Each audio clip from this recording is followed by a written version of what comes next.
धुळ्यात 12वीच्या परीक्षेला सुरुवात. नॅशनल हायस्कूलसह विविध केंद्रांवर पोलीस अधीक्षकांकडून सुरक्षा व्यवस्थेची पाहणी.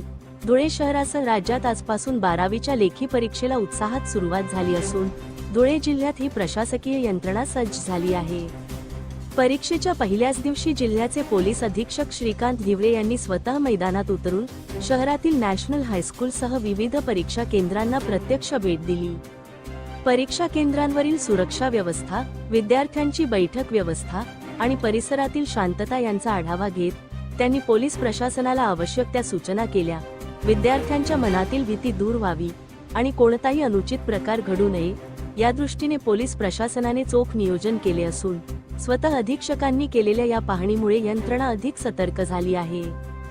याप्रसंगी प्रसारमाध्यमांशी संवाद साधताना पोलीस अधीक्षक श्रीकांत धिवरे यांनी सांगितले की 10वी आणि 12वीच्या परीक्षेसाठी धुळे जिल्ह्याला अतिरिक्त 800 होमगार्ड्स प्राप्त झाले असून त्यांची ठिकठिकाणी नियुक्ती करण्यात आली आहे. विद्यार्थ्यांनी कोणत्याही तणावाशिवाय शांततेत परीक्षा द्यावी. मात्र पालकांनी किंवा कोणत्याही नागरिकांनी परीक्षा केंद्रावर विनाकारण गर्दी, गोंधळ अथवा हुल्लडबाजी करू नये. अशा प्रकारची गैरशिस्त आढळल्यास पोलीस प्रशासन संबंधितांवर कठोर कायदेशीर कारवाई करेल, असा स्पष्ट इशाराही त्यांनी यावेळी दिला.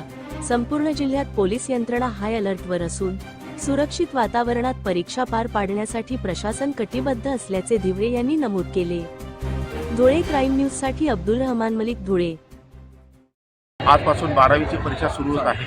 त्या निमित्तानं पोलिसांनी मोठ्या प्रमाणात बंदोबस्त लावलेला आहे. सर्व पालकांना आणि नागरिकांना विनंती करण्यात येते की कोणीही सेंटरवर गोंधळ आणि हुल्लडबाजी करू नये. पोलीस अतिशय मोठ्या प्रमाणात अलर्ट आहेत. अतिशय कठोर कारवाई सगळ्यांवर करण्यात येईल. आज धुळे जिल्ह्याला जवळजवळ 800 होमगार्ड देखील प्राप्त झालेले आहेत. सर्वच्या सर्व आम्ही 12वी आणि 10वीच्या बंदोबस्तासाठी लावण्यात आले आहे.